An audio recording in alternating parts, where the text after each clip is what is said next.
ರಾತ್ರಿ news hour ಮುಗಿಸಿ ಕೆಳಗಡೆ ಡೆಸ್ಕಿಗೆ ಹೋದ ಮೇಲೆ ಶುರುವಾಯಿತು ಸುದ್ದಿಗಳ ಸುರಿಮಳೆ. ಪಾಕಿಸ್ತಾನಕ್ಕಿಂತ ಮಿಸೈಲ್ಗಳು ಬಂದಿದ್ದಕ್ಕಿಂತ ಜಾಸ್ತಿ ಗಡಿಯಿಂದ ಸುದ್ದಿಗಳ ಬಂದವು.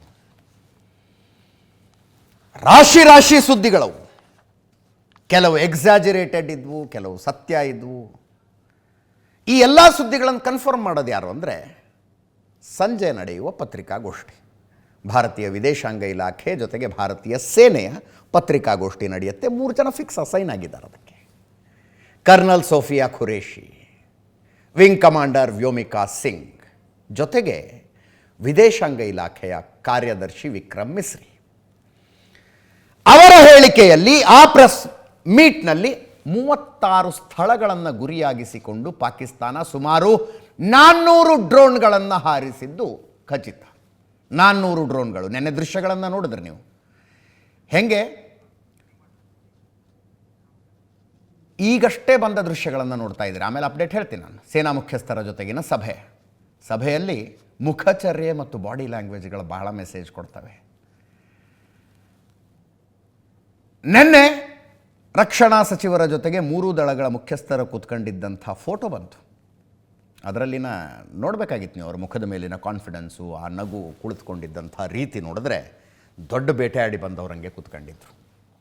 ಇವತ್ತಿನ ಸಭೆಯ ದೃಶ್ಯಗಳನ್ನು ನೋಡ್ತಾ ಇದ್ರಿ. ಇದ್ರ ಬಗ್ಗೆ ಮಾತಾಡೋಣ ಅಂತ. ಆಮೇಲೆ 36 ಸ್ಥಳಗಳು. ಅನ್ಫಾರ್ಚುನೇಟ್ಲಿ ಏನ್ರಿ, ಆ ದೇಶದ ಸ್ವಭಾವ ಅದು.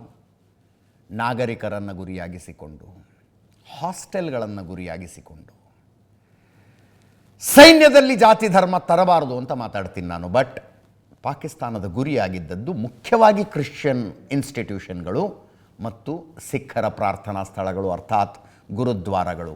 400 ಡ್ರೋನ್.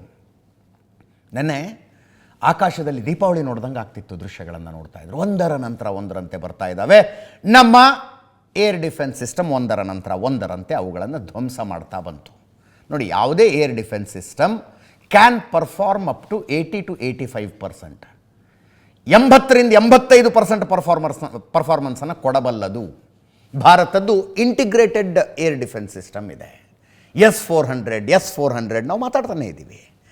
ಬರೀ S-400 ಒಂದೇ ಅಲ್ಲ, ಆಕಾಶ್ ತೀರ್ ಅನ್ನುವಂಥ ಇನ್ನೊಂದು ಸಿಸ್ಟಮ್ ಇದೆ. ಅಂಥದ್ದೊಂದು 3-4 ಸಿಸ್ಟಮ್ಗಳನ್ನು. ಇದು ಯಾಕೆ ಮುಖ್ಯ? ಇದು ಆಕಾಶ್ ತೀರನ್ನು ನೋಡ್ತಾ ಇದ್ದೀರಿ. ಶಾರ್ಟ್ ರೇಂಜ್ ಮಿಸೈಲ್ ಇದು. S-400 600 ಕಿಲೋಮೀಟರ್ ಸರೌಂಡಿಂಗಲ್ಲಿ ಗಮನ ಇಟ್ಕೊಂಡು ಕೂತ್ಕೊಂಡು 400 ಕಿಲೋಮೀಟರ್ ಒಳಗಡೆ ಬಂದಾಗ ದಾಳಿ ಮಾಡಿದ್ರೆ, ಆಕಾಶ್ ತೀರ್ 100 ಕಿಲೋಮೀಟರ್ ಒಳಗೆ ಬಂದಾಗ ದಾಳಿ ಮಾಡುವಂಥದ್ದು.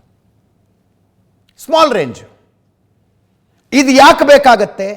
ಆಕಾಶ್ ತೀರ್ ಈಸ್ ಇಂಡಿಜಿನಿಯಸ್ಲಿ ಡೆವಲಪ್ಡ್, ಸ್ವದೇಶಿ ನಿರ್ಮಿತ ಮತ್ತು ಕಡಿಮೆ ಖರ್ಚು. ಇದರಲ್ಲಿ ಒಂದು ಟ್ಯಾಕ್ಟಿಕ್ಸ್ ಇರುತ್ತೆ. ಇವತ್ತದನ್ನ ಪ್ರೆಸ್ ಮೀಟ್ನಲ್ಲೂ ಹೇಳಿದ್ರು. ನಮ್ಮ ಏರ್ ಡಿಫೆನ್ಸ್ ಸಿಸ್ಟಮ್ ಹೆಂಗೆ ಕೆಲಸ ಮಾಡುತ್ತೆ ಅನ್ನುವುದನ್ನು ಚೆಕ್ ಮಾಡೋದಕ್ಕೆ ಪಾಕಿಸ್ತಾನ ನಿನ್ನೆ ದಾಳಿ ನಡೆಸ್ತು ಅಂತ. ಹಾರಿಸ್ಬಿಡೋದಪ್ಪ ಡ್ರೋನ್ಗಳನ್ನು 300-400 ಹಾರಿಸ್ಬಿಡೋದು ಒಂದೇ ಸಲಕ್ಕೆ. ಕೂತ್ಕೊಂಡು ಅಬ್ಸರ್ವ್ ಮಾಡ್ತಾರೆ. ಈ ಡ್ರೋನ್ಗಳನ್ನು ಹೊಡೆಯುವ ಆ್ಯಂಟಿ ಮಿಸೈಲ್ಗಳು ಎಲ್ಲಿಂದ ಬರ್ತಾ ಇದ್ದಾವೆ, ಜಾಗ ಗೊತ್ತಾಗತ್ತೆ. ಓ, ಇಲ್ಲಿ ಡೆಪ್ಲಾಯ್ ಮಾಡಿದ್ದಾರೆ ಇವರು ಅಂತ. ಇನ್ನೊಂದು, ಎಷ್ಟು ಅಕ್ಯುರೇಟಾಗಿ ಹೊಡಿತವೆ ಅಂತ ಗೊತ್ತಾಗತ್ತಲ್ಲ ಅವ್ರಿಗೆ. ನಾವು 400 ಡ್ರೋನ್ ಉದಾಹರಣೆಗೆ 100 ಡ್ರೋನ್ ಹಾರಿಸಿದ್ದೀವಪ್ಪ. 100ರಲ್ಲಿ ಎಷ್ಟನ್ನು ಅವು ಹೊಡೆದ್ವು, ಅದ್ರ ಮೇಲೆ ಅಕ್ಯುರಸಿ ಗೊತ್ತಾಗುತ್ತೆ. ಓ, ಇಷ್ಟು ಚೆನ್ನಾಗಿ ಕೆಲಸ ಮಾಡ್ತವೆ ಇವು ಅಂತ. ದುರಂತ ನೋಡಿ.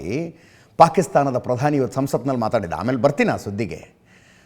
ಭಾರತದವರು ಡ್ರೋನ್ ಹಾರಿಸಿದ್ರು, ನಾವು ಅವುಗಳನ್ನು ಯಾಕೆ ಹೊಡಿಲಿಲ್ಲ ಅಂದರೆ ನಮ್ಮ ಲೊಕೇಶನ್ ಗೊತ್ತಾಗ್ಬಿಡುತ್ತೆ ಅವ್ರಿಗೆ ಅಂತ ಹೊಡಿಲಿಲ್ಲ ಅಂತ.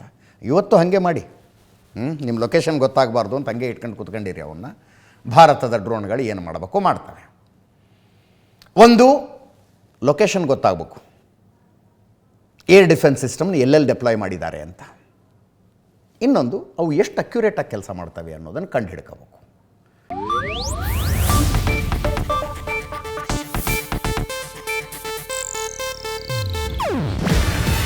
ಇದು ಏಷ್ಯಾನೆಟ್ ನ್ಯೂಸ್ ನೆಟ್ವರ್ಕ್ ಪ್ರಸ್ತುತಿ.